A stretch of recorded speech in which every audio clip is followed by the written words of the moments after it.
Hi hello friends, welcome back to our channel Santhanam Anand. நம்ம இந்த வீடியோவில் என்ன பற்றி பார்க்க போகிறோம்னு பார்த்திங்கன்னா, பெண்களுக்கு மிகவும் தேவையான ஒரு சில ஆன்மீக குறிப்புகள் தான் பார்க்க போகிறோம். வாங்க வீடியோக்குள்ளே போகலாம். செடிகள் மீது ஆர்வம் இருந்தால் வீட்டின் ஹாலில் காற்றை தூய்மைப்படுத்தும் money plant, spider plant, snake plant போன்றவற்றை வைத்து வளர்த்தால் நல்லது. இவை வீட்டை அழகுபடுத்துவதுடன் சுத்தமான காற்றையும் வழங்குகிறது.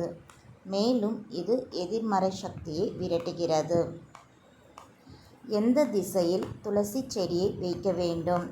வாஸ்து கருத்துகளின்படி துளசி செடியை வீட்டின் கிழக்கு பகுதியில் அமைத்தால் சிறப்பாக இருக்கும். அது சாத்தியமில்லை எனில் வடக்கு அல்லது வடகிழக்கு திசையில் வைக்கலாம்.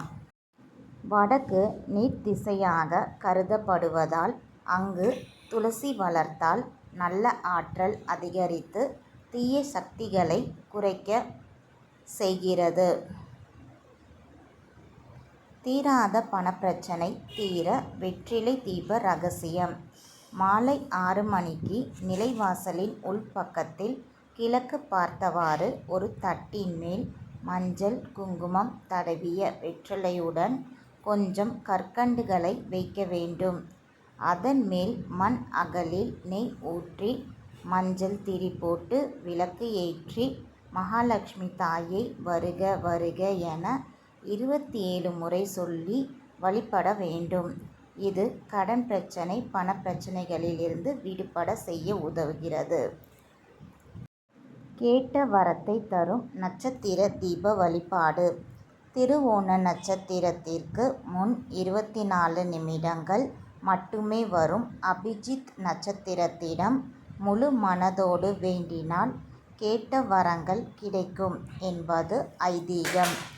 அகல் விளக்கில் 1 ஸ்பூன் பச்சை பயிரை சேர்த்து நெய் ஊற்றி தீபம் ஏற்ற வேண்டும். கிருஷ்ணரின் படத்திற்கு முன் இந்த தீபத்தை ஏற்றி வைத்து முழு மனதோடு ஏதாவது ஒரு காரியத்தை முன்வைத்து வழிபாடு செய்ய வேண்டும். இப்பதிவை ஏன் 3 முறை ஆர்த்தி காட்டுகிறோம் என தெரியுமா? பொதுவாக கடவுளை வழிபடும்போது 3 முறை கற்பூர ஆர்த்தி காட்டுவோம். அது கடவுளின் 3 நிலைகளை குறிக்கிறது. அதாவது படைத்தல், காத்தல், அழித்தல் ஆகியவற்றை குறிக்கிறது. அதே நேரத்தில் இதற்கு வெவ்வேறு அர்த்தங்களும் உண்டு. முப்பெரும் தெய்வங்களான பிரம்மா, விஷ்ணு, சிவன் அல்லது 3 காலங்களான இறந்த காலம், நிகழ்காலம், எதிர்காலம் போன்றவற்றையும் இது குறிக்கிறது எனவும் கூறப்படுகிறது. சாஸ்திரம். தீபம் காட்டும் போது கற்பூரம் அணைந்தால் அபசகுனமா? கற்பூர ஆர்த்தி செய்த பிறகுதான் பூஜை பூர்த்தியானதாக கருதப்படுகிறது. கற்பூரம் எரியும் போது காற்றில் மறைந்து விடுவதைப் போல நமது ஆன்மாவையும் இறைவனுடைய அருட்ஜோதியில் கரைந்து ஒன்றுபட வேண்டும் என்ற தத்துவத்தை கற்பூரம் விளக்குகிறது. தீபாராதனையின் போது தீபம் அணைந்துவிட்டால் அபசகுனம் என்று எண்ண வேண்டாம். அதே கற்பூரத்தை மீண்டும் ஏற்றாமல் உடனே வேறு கற்பூர துண்டுகளை வைத்து எரித்து தீபாராதனை செய்து காட்டுங்கள். எந்த திசை சிறந்தது? கிழக்கு திசை நோக்கி உள்ளவாறு விளக்கின் முகத்தை வைத்து விளக்கு ஏற்றினால் துன்பங்கள் நீங்கி தன் மதிப்பு கிடைக்கும். மேற்கு திசையை நோக்கி உள்ளவாறு விளக்கின் முகத்தை வைத்து விளக்கு ஏற்றினால் சகோதரர்களிடையே ஒற்றுமை ஏற்படும், கடன் தொல்லைகள் நீங்கும். வடக்கு திசையை நோக்கி உள்ளவாறு விளக்கின் முகத்தை வைத்து விளக்கு ஏற்றினால் சர்வ மங்களமும் பெரும் செல்வமும் கிட்டும். தெற்கு திசையை நோக்கி உள்ளவாறு விளக்கின் முகத்தை வைத்து விளக்கு எப்பொழுதும் ஏற்றக்கூடாது. இது பிரச்சனைகளை உண்டாக்கும். உங்கள் வீட்டில் தெய்வ சக்தி இருப்பதற்கான சில அறிகுறிகள். உங்கள் வீட்டில் தெய்வ சக்தி இருக்கிறது என்றால் வீட்டில் பல்லி சத்தம் கேட்டுக்கொண்டே இருக்கும். வீட்டில் அடிக்கடி காகம் சத்தமிட்டு கொண்டே இருந்தால் வீட்டில் தெய்வ சக்தி உள்ளது என்று அர்த்தம். சில சமயம் வீட்டில் பூஜை செய்யாமல் மல்லிகைப்பூ வாசம், சந்தன வாசம், பன்னீர் வாசம் போன்றவை வரும். இப்படி வந்தால் வீட்டில் தெய்வ சக்தி உள்ளது என்பது உறுதி. வீட்டில் ஏற்றி வைக்கும் தீபம் பெரிதாக சுடர்விட்டு எரிந்தால் உங்கள் வீட்டில் தெய்வ சக்தி உள்ளது என்று அர்த்தம். பிரம்ம முகூர்த்தத்தில் விளக்கு ஏற்றுவோம். பிரம்ம முகூர்த்தம் என்பது அதிகாலை 3 மணியிலிருந்து 5 மணி வரை ஆகும். அதில் குறிப்பாக 4 மணியிலிருந்து 4:30 மணி வரை தீபம் ஏற்றும் வழிபாடு செய்வது விசேஷமான பலனையும் மற்றும் அனுகூலத்தையும் தரக்கூடியது.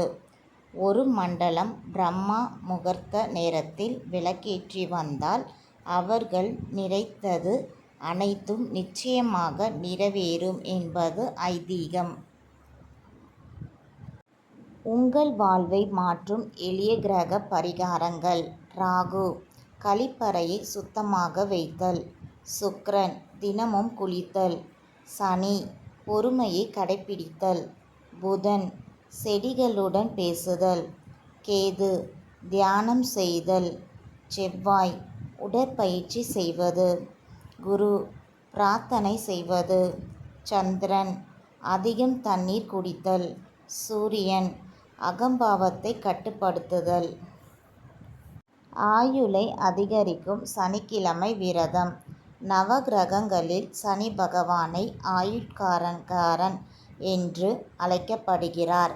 அவரது ஆதிக்கத்தை பொறுத்தே நம் ஆயுட்காலம் அமையுமாம். இதில் சனிக்கு அதிபதியாகவும் அக்கிரகத்தை கட்டுப்படுத்துபவராகவும் பெருமாள் விளங்குகிறார். ஆகையால் நீண்ட ஆயுள் வேண்டுமென்று எண்ணும் மனிதனுக்கு சனிக்கிழமை விரதம் கடைப்பிடியுங்கள். காலை முதல் மாலை வரை சாப்பிடாமல் இருந்து அதன் பிறகு பெருமாள் கோயிலுக்கு சென்று தீபம் ஏற்றுங்கள். திருமண தடையை நீக்கும் வியாழக்கிழமை விரதம். தேவர்களுக்கே ஆசானான குரு பகவானை வியாழக்கிழமை விரதமிருந்து வழிபட்டால் அளப்பரிய பலன்கள் கிடைக்கும் என்பது நம்பிக்கை. தலைக்கு குளித்து மஞ்சள் நிற ஆடை அணிந்து உணவு சாப்பிடாமல் கோவிலுக்கு சென்று நவகிரக சன்னதியில் உள்ள குரு பகவானுக்கு சந்தனம், மஞ்சள், குங்குமப்பூ கலந்த பால் கொண்டு அபிஷேகம் செய்யவும். இதனால் திருமண தடை நீங்கும், தொழில் மற்றும் வியாபாரம் சிறந்து செல்வம் பெருகும் என கூறப்படுகிறது. கடவுளின் வணங்கும் போது இப்படி நடந்திருக்கிறதா? வாங்கள் பார்க்கலாம்.